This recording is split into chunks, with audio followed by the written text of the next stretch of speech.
Sarah Mitchell n'a jamais été du genre à prendre des risques. À 34 ans, elle s'était construit une vie confortable en tant que consultante en marketing à Manchester, même si « confortable » ne rimait pas avec « épanoui ». Ses journées se succédaient dans un rythme monotone fait de réunions avec des clients, de feuilles de calcul et de soirées solitaires dans son modeste appartement. Après son divorce 3 ans plus tôt, elle s'était convaincue que l'amour était un luxe dont elle n'avait plus besoin. Elle se concentrait sur sa carrière, son petit cercle d'amis et les cours de yoga occasionnels qui promettaient la paix intérieure, mais n'apportaient qu'une distraction temporaire. C'est lors d'une conférence professionnelle à Dubaï que tout a changé. La chaleur de novembre l'a frappée comme un mur lorsqu'elle est sortie de l'aéroport. Mais la ville elle-même était fascinante.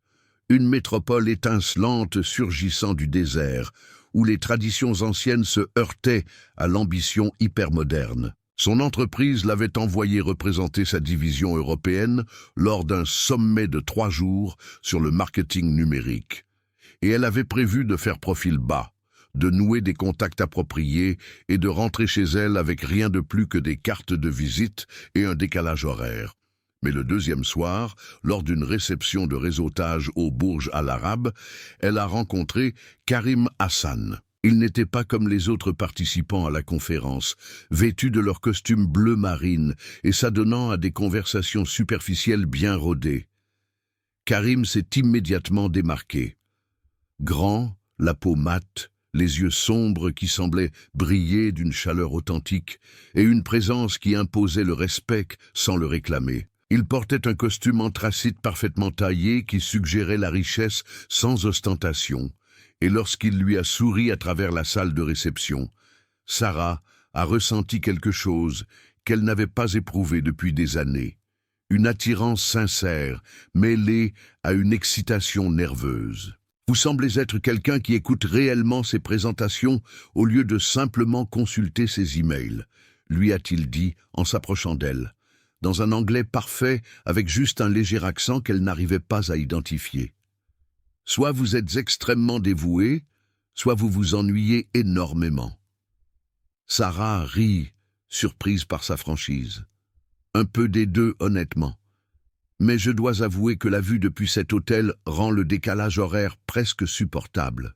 Ils discutèrent pendant des heures ce soir-là, bien après la fin de la réception officielle et le départ de la plupart des participants vers leurs chambres ou les lieux de vie nocturne de la ville. Karim expliqua qu'il était un citoyen allemand d'origine libanaise, né et élevé à Berlin, mais qu'il avait créé une entreprise d'import-export prospère qui l'obligeait à voyager fréquemment à travers le Moyen-Orient. Il parla avec passion du rapprochement des cultures grâce au commerce, de la beauté de la transformation de Dubaï, de son amour pour son pays natal, l'Allemagne, et pour son héritage moyen-oriental. « Berlin est mon cœur », lui a-t-il dit alors qu'il se tenait sur la terrasse de l'hôtel, la silhouette de Dubaï scintillant devant eux comme une constellation tombée sur terre. « Mais mon travail m'oblige à voyager constamment. J'ai parfois l'impression d'être toujours en transit, de ne jamais être vraiment chez moi. Connaissez-vous ce sentiment ?»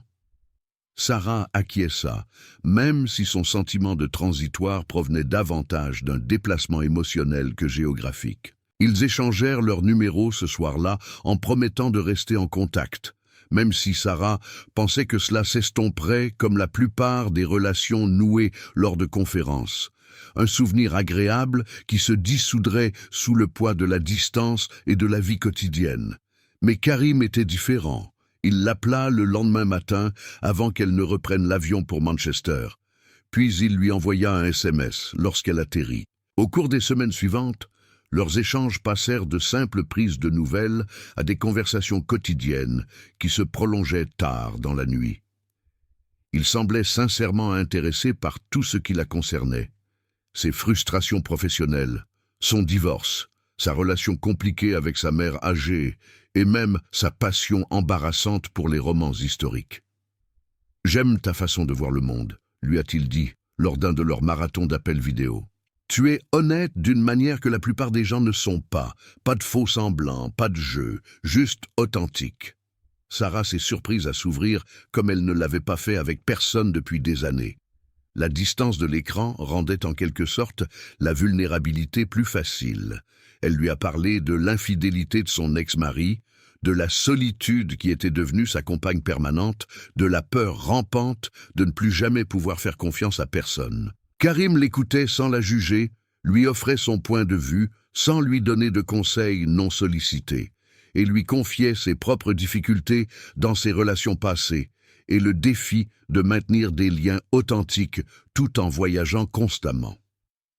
3 mois après Dubaï, Karim s'est envolé pour Manchester pour un week-end. Cela semblait naturel, voire inévitable, même si Emma, la meilleure amie de Sarah, avait exprimé son inquiétude à l'idée de rencontrer un homme qu'elle ne connaissait qu'en ligne. « Je ne dis pas qu'il est forcément un imposteur ou un escroc, » avait dit Emma avec prudence, « mais tu as littéralement rencontré ce type lors d'une conférence. Tu ne le connais pas vraiment. » « Je le connais mieux que la plupart des hommes avec qui je suis sortie en personne, » avait rétorqué Sarah. « Nous avons parlé tous les jours pendant 3 mois. C'est plus que ce que j'avais avec mon ex-mari pendant notre dernière année de mariage. » Le week-end a dépassé les espérances de Sarah. Karim était exactement comme il semblait être en ligne. Attentionné, charmant, drôle et apparemment captivé par elle. Il a rencontré Emma pour dîner et l'a conquise avec son humour autodérisoire et son intérêt sincère pour son travail d'infirmière. Il a apporté des fleurs à la mère de Sarah lorsqu'ils se sont arrêtés pour prendre le thé. Il a tenu la main de Sarah pendant leur promenade dans Eaton Park, l'écoutant attentivement lui montrer les lieux marquants de son enfance et partager ses souvenirs à la fois doux et mélancoliques. Le dimanche soir, alors qu'il se disait au revoir à l'aéroport, Karim l'a serré contre lui et lui a murmuré « Viens à Berlin, viens voir ma vie, rencontrer mes amis, découvrir ma ville, je veux tout te montrer. » Le cœur de Sarah s'est emballé, la voix pragmatique dans sa tête, celle qui l'avait maintenue en sécurité et solitaire pendant 3 ans, lui a recommandé la prudence. Mais une autre voix, dont elle avait presque oublié l'existence, lui a murmuré quelque chose de différent. « Et si c'était réel, et si tu méritais cela ?»« J'y réfléchirai », a-t-elle répondu, même si tous deux savaient qu'elle avait déjà pris sa décision. 2 semaines plus tard, Sarah embarquait dans un avion pour Berlin. Karim avait proposé de tout payer, les vols, l'hébergement, les repas, mais elle avait insisté pour prendre en charge son billet d'avion. Elle n'était pas assez naïve pour devenir financièrement dépendante d'un homme qu'elle connaissait depuis moins de 4 mois, même si leur relation semblait sincère. Berlin était glacial en janvier, mais Karim l'attendait à l'aéroport de Tegel avec une chaleur qui semblait repousser le froid hivernal. Il la conduisit à travers la ville dans sa Mercedes élégante, lui montrant les sites touristiques et lui racontant des anecdotes avec l'enthousiasme de quelqu'un qui est vraiment fier de sa ville. Son appartement se trouvait à Charlottenburg, un quartier élégant avec de larges boulevards et des bâtiments historiques. L'appartement lui-même était impressionnant. De hauts plafonds, un mobilier moderne, des baies vitrées donnant sur une rue calme bordée d'arbres dénudés. « Fais comme chez toi », lui dit-il en posant ses bagages. « Je veux que tu te sentes à l'aise ici. Pas de pression, pas d'attente, juste nous qui apprenons à mieux nous connaître. » Cette première semaine ressemblait à un conte de fées. Ils explorèrent la ville ensemble. La porte de Brandebourg, les vestiges du mur de Berlin, les cafés tranquilles de Kreuzberg, où ils s'attardaient autour d'un café et d'une conversation. Karim lui présenta des amis qui semblaient sincèrement accueillants, l'emmena dans ses restaurants préférés, lui montra le Berlin que les touristes ne voyaient jamais. Il était attentionné sans être étouffant, affectueux sans être exigeant. « Je pourrais m'habituer à ça », admit Sarah un soir alors qu'il marchait le long de la Spree, son souffle formant des nuages dans l'air glacial. « Alors, ne rentre pas », dit soudain Karim, en s'arrêtant pour lui faire face. « Reste. Berlin offre des opportunités aux professionnels du marketing. Tu pourrais travailler en freelance, te constituer ta propre clientèle. Tu te plains toujours de la politique de ton entreprise et du temps à Manchester.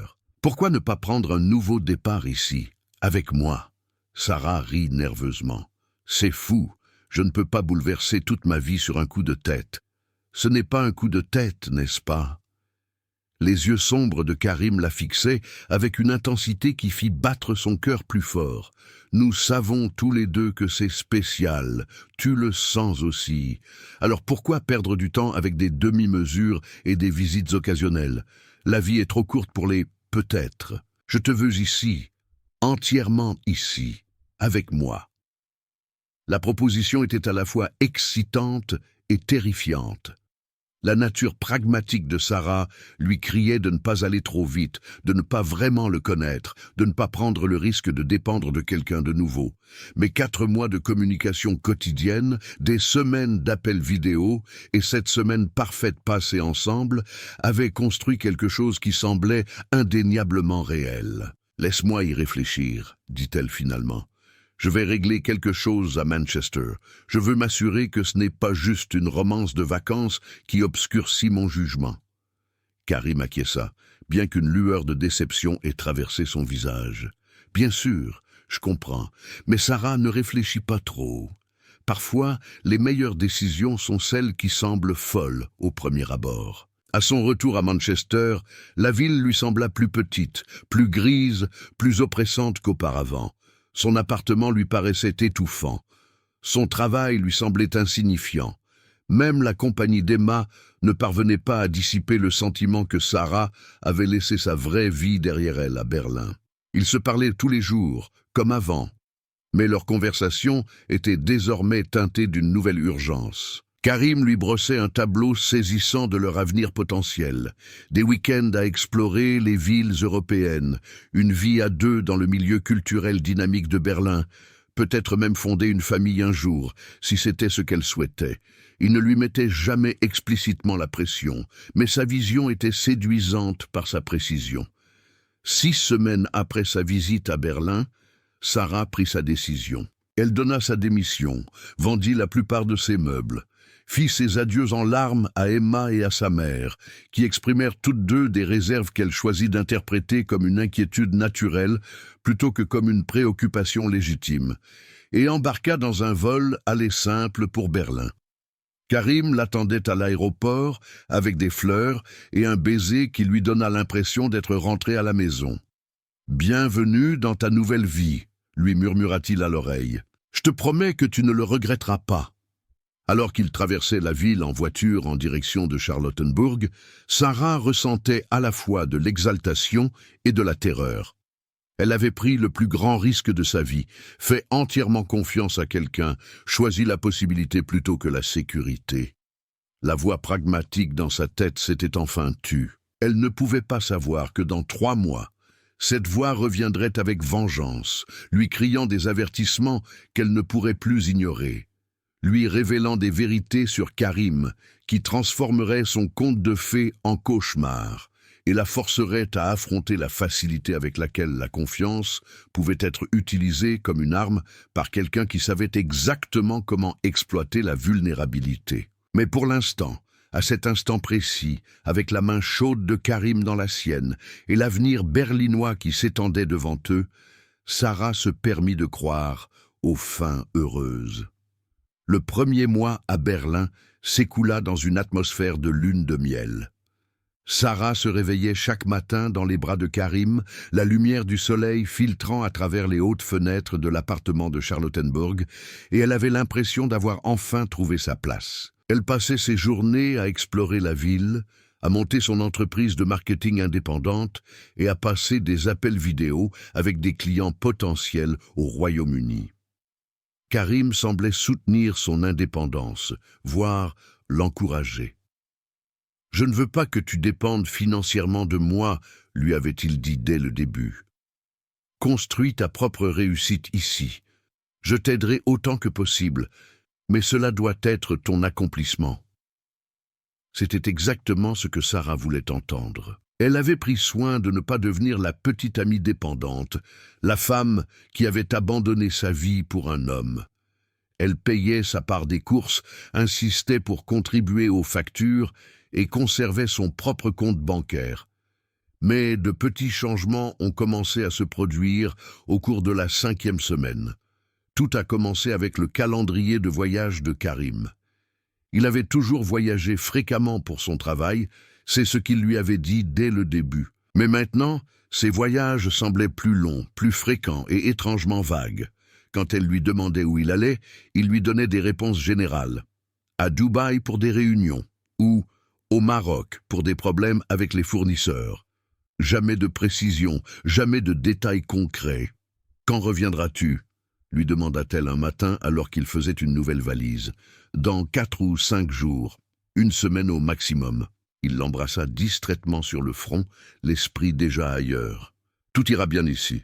Continue à travailler pour décrocher ce client à Munich. »« J'aimerais juste en savoir plus sur ce que tu fais réellement, » dit Sarah en essayant de garder un ton léger. « Tu m'as dit que c'était de l'import-export, mais qu'importes-tu exactement?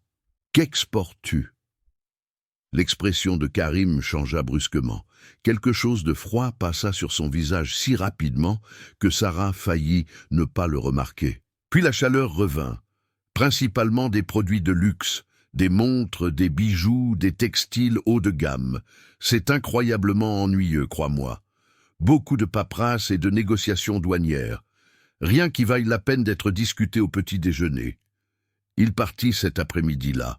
Sarah essaya de se concentrer sur son travail, mais un sentiment de malaise s'insinua en elle comme l'air froid par une fenêtre entr'ouverte. Elle réalisa qu'elle n'avait jamais vu aucune preuve de l'activité professionnelle de Karim. Pas de bureau, pas d'entrepôt, pas de partenaires commerciaux en visite à l'appartement. Il prenait des appels en arabe et en allemand qu'elle ne comprenait pas, toujours dans une autre pièce. Son ordinateur portable était protégé par un mot de passe. Elle n'avait jamais vu un seul document professionnel. « Tu es paranoïaque », se dit-elle. « C'est exactement comme ça que tu as saboté tes relations auparavant. Arrête de chercher des problèmes. » Mais lorsque Karim revint après 6 jours au lieu de 5, quelque chose avait changé. Il était distrait, irritable, vérifiant constamment son téléphone. Leurs conversations devinrent plus courtes, moins intimes. Il commença à passer plus de temps dans son bureau à domicile, la porte fermée, parlant rapidement en allemand ou en arabe, ce qui l'excluait complètement. « Tout va bien ?» demanda Sarah un soir, après qu'il eut à peine touché au dîner qu'elle avait préparé. « Oui, tout va bien, c'est juste le stress du travail. » Il se leva brusquement. « Je dois passer quelques coups de fil, fuseaux horaires internationaux. » Cela devint une habitude. Karim disparaissait pendant des jours sans donner beaucoup de nouvelles, se contentant d'envoyer de brefs SMS et de passer des coups de fil occasionnels qui semblaient superficiels. Quand il revenait, il était physiquement présent mais émotionnellement distant. L'homme attentionné et engagé dont elle était tombée amoureuse semblait avoir été remplacé par quelqu'un qui faisait les choses machinalement. L'amie de Sarah, Emma, l'a appelé un après-midi alors que Karim était à nouveau en déplacement. « Comment se passe l'aventure allemande ?» a demandé Emma, même si son ton suggérait qu'elle connaissait déjà la réponse. « Ça va. » « Bien, c'est différent de ce à quoi je m'attendais, mais ça va. Sarah, je l'entends dans ta voix, qu'est-ce qui ne va pas ?» Le barrage a cédé. Sarah s'est retrouvée à tout avouer. Les affaires vagues, les longues absences, la distance émotionnelle, le sentiment grandissant qu'elle avait déménagé toute sa vie pour quelqu'un qu'elle ne connaissait pas vraiment. « Rentre à la maison », a immédiatement dit Emma. « Tu ne lui dois rien. Tu as essayé. Ça ne marche pas. Reviens à Manchester. Je ne peux pas. J'ai quitté mon appartement, mon travail, je repartirai de zéro. Tu es déjà à zéro, ma chérie. Au moins, à Manchester, tu aurais du soutien. » Après avoir raccroché, Sarah s'assit dans l'appartement vide, ressentant le poids de son isolement. Elle avait déménagé dans une ville étrangère pour un homme qui la traitait désormais comme une colocataire gênante. Elle n'avait pas de vrais amis ici, ses compétences en allemand étaient limitées et son activité indépendante peinait à décoller. Cette nuit-là, incapable de dormir, Sarah fit quelque chose qu'elle avait auparavant considéré comme une violation de la confiance. Elle ouvrit la porte du bureau de Karim. La pièce était austère, un bureau, une chaise, un classeur, le tout impeccablement organisé. Elle se dit qu'elle ne faisait que regarder sans fouiner. Elle essayait simplement de comprendre l'homme pour lequel elle avait bouleversé sa vie. Le classeur était fermé à clé. Les tiroirs du bureau étaient presque vides, à l'exception de fournitures de bureau génériques. Mais il y avait une pile de courriers dans un coin du bureau qu'il n'avait pas encore classé. Les mains de Sarah tremblaient lorsqu'elle prit les enveloppes. La plupart étaient en allemand, des documents d'apparence officielle qu'elle ne comprenait pas entièrement. Mais une enveloppe attira son attention. Elle était adressée à Karim Hassan, mais à une adresse à Wedding, un quartier complètement différent de Charlottenburg. Son cœur se mit à battre à tout rompre. Pourquoi Karim recevait-il du courrier à une autre adresse? Elle prit une photo de l'enveloppe avec son téléphone, puis remit soigneusement tout en place exactement comme elle l'avait trouvé. De retour dans son lit, elle fixa le plafond, l'esprit en ébullition. Lorsque Karim revint 2 jours plus tard, Sarah essaya d'agir normalement, mais elle ne put s'en empêcher. « Je ne savais pas que tu avais un autre appartement à Wedding », dit-elle avec désinvolture pendant le petit déjeuner. La tasse de café de Karim s'arrêta à mi-chemin de sa bouche. « Quoi? Wedding? J'ai vu du courrier. Je ne savais pas que tu avais un autre appartement. » Le silence s'éternisa pendant quelques instants. Puis le visage de Karim se transforma en une expression patiente et explicative. « Oh, ça, c'est une adresse professionnelle. Je l'utilise pour recevoir des colis. Ça me permet de séparer le travail et la maison. Pourquoi as-tu fouillé dans mon courrier ?» La question ressemblait à une accusation. Sarah se sentit rapetissée. « Je n'ai pas fouillé, je l'ai juste remarqué sur ton bureau quand je suis entré pour emprunter un stylo. Mon bureau est privé, Sarah. Je croyais que nous avions convenu de certaines limites. C'est vrai, je suis désolé, c'est juste que... » « Juste quoi? Tu ne me fais pas confiance. » Sa voix était devenue froide. « Je t'ai ouvert ma maison, je t'ai aidé à déménager ici, et tu fouilles dans mes affaires comme si je cachais quelque chose. Je ne t'accuse de rien. J'étais juste surprise, c'est tout. » Karim se leva, abandonnant son petit déjeuner. « J'ai un autre voyage. Je serai absent pendant 1 semaine. Tu devrais peut-être profiter de ce temps pour décider si tu veux vraiment rester ici, parce que cette énergie suspecte et paranoïaque n'est pas ce à quoi je m'étais engagé. » Il partit dans l'heure qui suivit. Sarah resta assise dans l'appartement, se sentant complètement bouleversée. Avait-elle réagi de manière excessive? Était-elle en train de se saboter à nouveau en trouvant des problèmes là où il n'y en avait pas? Mais cette nuit-là, seule à nouveau, elle ne pouvait se défaire du sentiment que quelque chose n'allait vraiment pas. L'homme qui l'avait courtisée avec tant de passion à Dubaï et à Manchester était devenu un étranger qui lui en voulait de poser des questions et la tenait à distance. Elle sortit la photo de l'enveloppe sur son téléphone et fixa l'adresse de Wedding jusqu'à en avoir les yeux brûlants. Demain, décida-t-elle, elle irait là-bas. Elle avait besoin de voir ce que Karim cachait, même si la vérité détruisait tout. Car vivre dans l'incertitude, elle l'apprenait, était pire que vivre avec une vérité douloureuse. Sarah se tenait devant l'immeuble à Wedding, son souffle formant de petits nuages dans le froid de mars. Le quartier était très différent de Charlottenburg, plus rude, plus diversifié, avec des magasins turcs et des enseignes arabes se disputant l'espace à chaque coin de rue. L'adresse indiquée sur l'enveloppe menait à un immeuble d'appartements à l'aspect fatigué, avec de la peinture écaillée et un interphone cassé. Elle s'était répétée une 12aine de fois dans le métro que c'était fou, qu'elle devait faire demi-tour. Mais ses pieds continuaient d'avancer, poussés par un besoin de vérité qui l'emportait sur sa peur de ce qu'elle pourrait découvrir. La porte d'entrée de l'immeuble était maintenue ouverte par une brique. Sarah se glissa à l'intérieur et monta les escaliers jusqu'au 3e étage. Appartement 3B. Elle se tenait devant la porte, la main levée pour frapper, lorsqu'elle entendit des voix à l'intérieur. Une voix de femme, parlant allemand. Puis, un enfant qui riait. Sarah sentit son estomac se nouer. Sa main retomba le long de son corps. Avant qu'elle n'ait pu décider quoi faire, la porte s'ouvrit. Une femme se tenait là, la vingtaine bien avancée, les cheveux noirs tirés en un chignon désordonné, un enfant en bas âge sur la hanche. Elle avait l'air fatiguée mais gentille, son regard était curieux plutôt qu'hostile. « Ja ?» dit la femme. « Je suis désolée, je crois que je me suis trompée d'appartement, » balbutia Sarah en reculant. « Vous cherchez Karim ?» demanda la femme dans un anglais teinté d'accent, en scrutant le visage de Sarah avec une compréhension grandissante. Sarah se figea. « Vous connaissez Karim ?»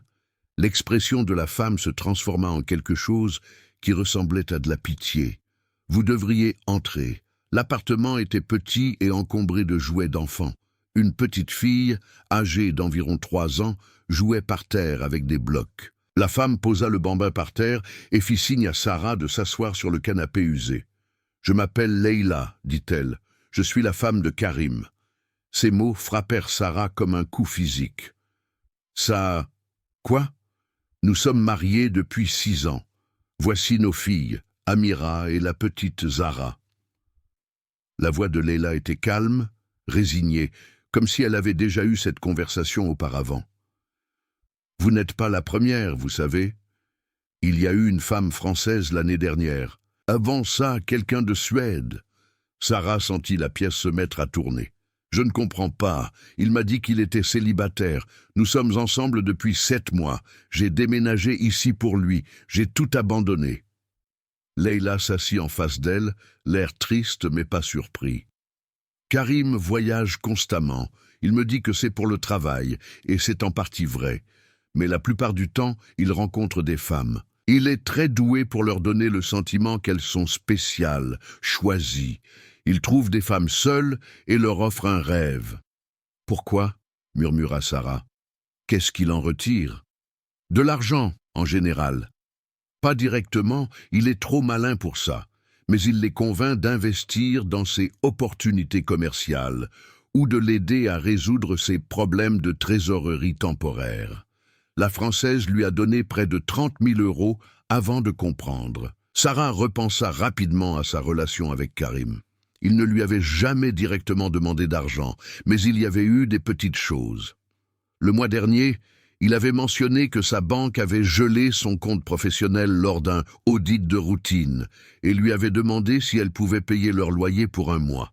Elle avait payé 3 000 € qu'il avait promis de rembourser. Il ne l'avait pas fait.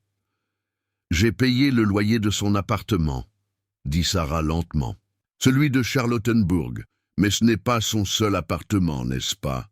Il n'est pas propriétaire de cet appartement. Il le loue au mois, meublé. C'est son terrain de jeu. Il y emmène des femmes, les tient à l'écart de sa vraie vie. » Leila fit un geste vers le petit appartement délabré.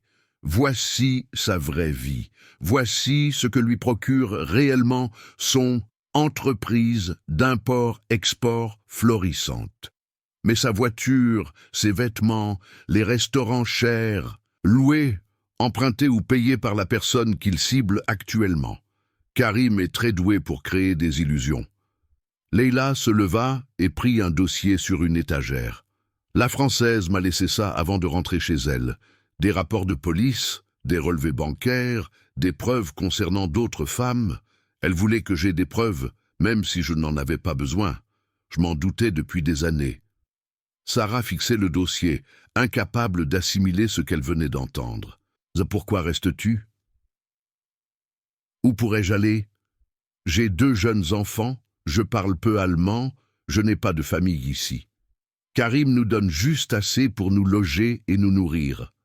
Et quand il est là, quand nous sommes seuls, je vois parfois l'homme dont je suis tombée amoureuse. » Les yeux de Leila se remplirent de larmes.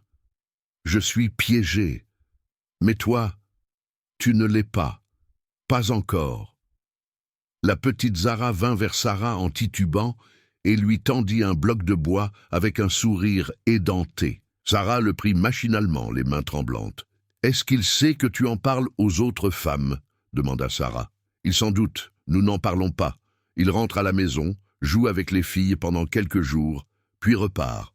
C'est un arrangement que nous avons tous les deux accepté, même si nous ne l'avons jamais dit à voix haute. Sarah se leva brusquement, la pièce lui semblant trop petite, trop réelle. « Je dois y aller. »« Non, prends ça !» dit Leila en mettant le dossier dans les mains de Sarah. « Documente tout, note tout l'argent que tu lui as donné, et pars avant de lui donner davantage. De l'argent, du temps, des morceaux de toi-même que tu ne pourras pas récupérer. » Sarah sortit en titubant de l'appartement et descendit les escaliers, serrant le dossier contre sa poitrine.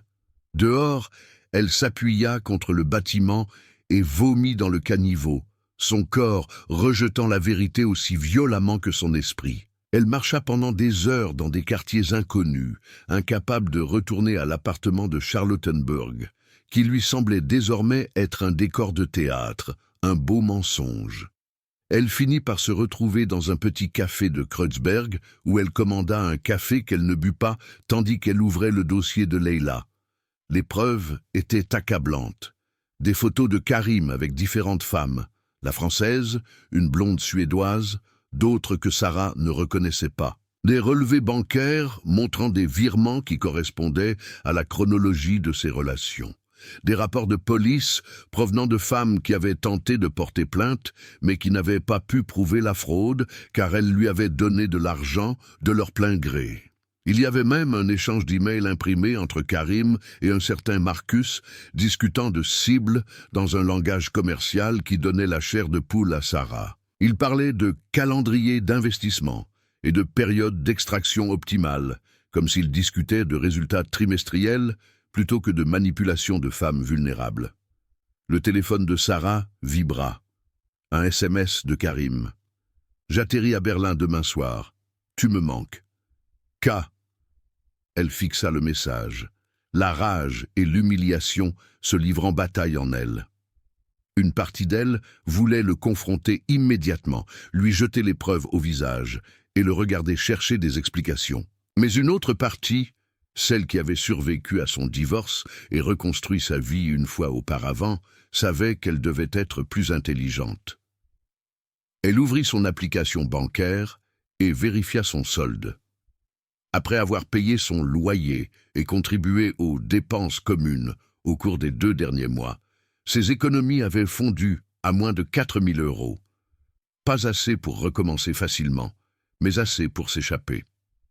Sarah prit une décision. Elle retournerait à l'appartement ce soir-là et ferait ses valises pendant que Karim était encore en voyage.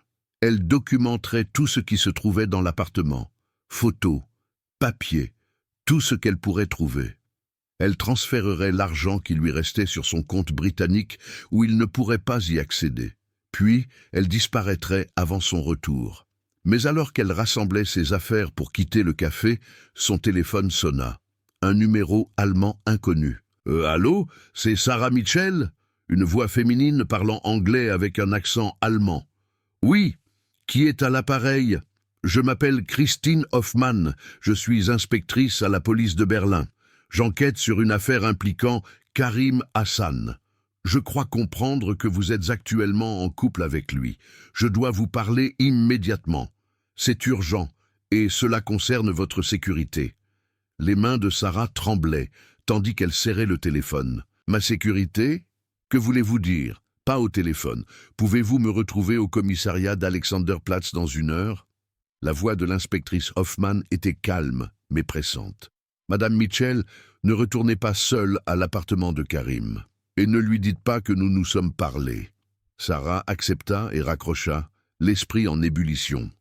Elle prit un taxi pour se rendre directement au commissariat, serrant le dossier de Leila comme une bouée de sauvetage. L'inspectrice Hoffmann était une femme d'une 40aine d'années, au regard perçant et très professionnel. Elle conduisit Sarah dans une petite salle d'interrogatoire et ferma la porte. « Depuis combien de temps êtes-vous avec Karim Hassan ?» demanda l'inspectrice en ouvrant un épais dossier. « 7 mois, mais je n'ai emménagé à Berlin qu'il y a 2 mois. » Hoffmann acquiesça d'un air sombre. « Vous êtes la 4e femme à porter plainte cette année. Mais notre enquête a révélé quelque chose de plus grave qu'une simple fraude financière. » Elle fit glisser une photo sur la table. Sarah eut le souffle coupé. C'était Karim, mais avec une autre femme, blonde, jeune, l'air terrifié. Il se trouvait dans ce qui semblait être un aéroport. Voici Victoria Lindgren, portée disparue par sa famille en Suède il y a 6 mois. La voix de Hoffman était calme. Nous pensons que Karim est impliqué dans un trafic d'êtres humains. Sarah sentit la pièce tourner. Un trafic? Mais nous vivions simplement ensemble. Il n'a jamais essayé de... Ses méthodes varient, l'interrompit Hoffman. Certaines femmes, il les utilise pour leur argent. D'autres, en particulier celles qui n'ont pas de liens familiaux solides ou de ressources financières, disparaissent. Victoria n'avait pas de famille en Suède, était au chômage et cherchait désespérément à prendre un nouveau départ. Comme vous, elle a rencontré Karim pendant un voyage. Le détective sortit d'autres photos, 3 autres femmes, toutes blondes ou brunes, toutes jeunes. Nous l'avons reliée à 5 disparitions à travers l'Europe. Les femmes ont été vues pour la dernière fois à bord d'un vol à destination de Dubaï ou du Maroc. Après cela, plus rien. Sarah eut la gorge serrée. Pourquoi n'a-t-il pas été arrêté? Pas de corps, pas de preuves directes, utilisation intelligente des juridictions internationales. Il est prudent. Hoffman se pencha en avant. Mais maintenant, nous vous avons, vous. Vous êtes au cœur de son opération. Vous pouvez nous aider. Comment? Karim revient demain. Vous retournez à l'appartement, vous agissez normalement et vous portez un micro. Nous avons besoin d'enregistrer des preuves de ses activités, de ses contacts, de ses plans. C'est la seule façon de monter un dossier susceptible d'aboutir à des poursuites judiciaires et de sauver les femmes qui sont toujours portées disparues. Sarah sentit son corps tout entier se glacer. « Vous voulez que je retourne auprès de lui? Sachant qui il est, nous vous surveillerons, vous ne serez pas seul. » Sarah dormit à peine cette nuit-là dans la chambre d'hôtel sécurisée que la police lui avait réservée. Au matin, elle avait pris sa décision. Elle allait les aider, non pas par vengeance, mais pour Victoria et les autres femmes disparues qui n'avaient pas eu autant de chance. Le détective Hoffman lui a équipé un micro presque invisible et a passé en revue le plan. Faites-le simplement parler de ses voyages, de ses contacts professionnels. S'il mentionne l'une des femmes disparues ou des voyages à venir avec des noms précis, c'est de l'or pour nous. Lorsque Karim arriva à l'appartement de Charlottenburg ce soir-là, Sarah se força à sourire et à l'embrasser. Il semblait détendu, sans se douter de rien. « Tu m'as manqué », dit-il en la serrant contre lui. « Je suis désolé pour notre dispute. J'ai été très stressé. Je comprends. Comment s'est passé ton voyage ?» Sarah garda une voix calme, malgré son cœur qui battait à tout rompre. « Productif. J'ai une nouvelle opportunité au Maroc, un gros contrat. » Il versa du vin d'un geste désinvolte. « En fait, je pensais que tu devrais m'accompagner le mois prochain. Tu adorerais Marrakech. » Sarah sentit son sang se glacer en se rappelant les paroles de Hoffman au sujet du Maroc. « Vraiment? Je devrais m'occuper de mes clients. Apporte ton ordinateur portable, tu pourras travailler là-bas. Nous resterions quelques mois pour vraiment profiter de l'expérience. » Ses yeux scrutèrent son visage. « À moins que tu aies des doutes à propos de notre relation ?»« Non, bien sûr que non, » mentit Sarah. « Ça a l'air génial. » Au cours de la soirée, Karim passa plusieurs appels téléphoniques en arabe. Sarah en saisit des bribes, des noms, des dates, des mentions de la situation suédoise qui lui retournèrent l'estomac. Le fil enregistrait tout. Vers minuit, le téléphone de Karim sonna. Son expression s'assombrit lorsqu'il répondit, parlant rapidement en allemand. Lorsqu'il raccrocha, son attitude avait complètement changé. « Nous devons partir, maintenant. Emporte seulement l'essentiel. » Sa voix était aiguë, urgente. « Quoi? Pourquoi? Ne pose pas de questions, Sarah, fais-moi confiance. » Il lui saisit le bras, trop fort. « Il y a des gens qui veulent causer des problèmes à mon entreprise. Nous devons aller dans un endroit sûr jusqu'à ce que tout soit réglé. » Sarah réalisa avec horreur que quelqu'un l'avait informée. L'opération était en train de s'effondrer. Laisse-moi juste prendre, mais... Elle se dirigea vers la chambre, mais Karim lui barra le passage. Pas le temps. Il resserra son étreinte et, pour la première fois, Sarah vit dans ses yeux un regard purement calculateur. « Tu viens avec moi maintenant !» La porte de l'appartement s'ouvrit brusquement. « Polizei, les mains en l'air !» Des policiers firent irruption, armes à la main.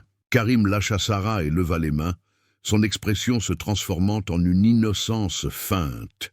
« Qu'est-ce que c'est que ça?